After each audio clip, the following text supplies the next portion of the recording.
Hey there friends, my name is Darren, and in this video series we are looking at the question, why do we sing songs in church? In the last video, I talked to you a little bit about how singing songs, we use songs as a tool to actually memorize the truths of the gospel. And in this video, I wanted to dig down into scripture a little bit more to talk about how singing in church is actually biblical. So let's take a look at that today. Now, we see this in the Bible through the life of David. And David is one of those guys in history that I love. And one of the reasons I'm so fond of him is because in every situation in life, we see David show an example to us of how we can turn our situations into a song of praise and of worship and of prayer to God. So let's take a look at that today by first looking at Psalm 142. Now, at this period in David's life, he is running away from the king of the nation. He's running away from Saul. And in Psalm 142, we actually find him hiding in a cave, trying to stay away from Saul. And in this psalm, he sings a prayer to the Lord.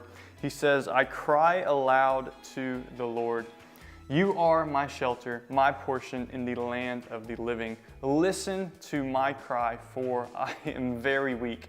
Rescue me from those who pursue me, for they are too strong for me." Now, David is obviously at a very low point in his life. But let's jump ahead to another point in his life. And this is actually at a time when the Lord has rescued David from Saul and from his other enemies. We see this in Psalm 18. So let's take a look at verses 1 through 3. This is a victorious song of praise to the Lord. David says, "I love you, Lord, my strength. The Lord is my rock, my fortress, and my deliverer, my God, my mountain where I seek refuge, my shield and the horn of my salvation, my stronghold. I called to the Lord who is worthy of praise, and I was saved from my enemies." So friends, David has taught the church that no matter what situation we are in life, there is always a song that we can sing to the Lord. And we see how this applies to the entire church. After Jesus has come to earth and been crucified and raised from the dead, we have a picture of what the church looked like after that time, and this is recorded in the book of Acts. In Acts 16:25, we find a man by the name of Paul and his friend named Silas in prison. They have been taken off the streets away from their ministry. And what do? Well, let's look at scripture. It says, about midnight, Paul and Silas were praying and singing hymns to God, and the prisoners were listening to them. Now, what happens later in the story after they're praying and singing? Well, God rescues them from that. I encourage you to read that story. Later on in the Bible, in the book of Colossians, this is actually a letter we have recorded from Paul to the Colossians.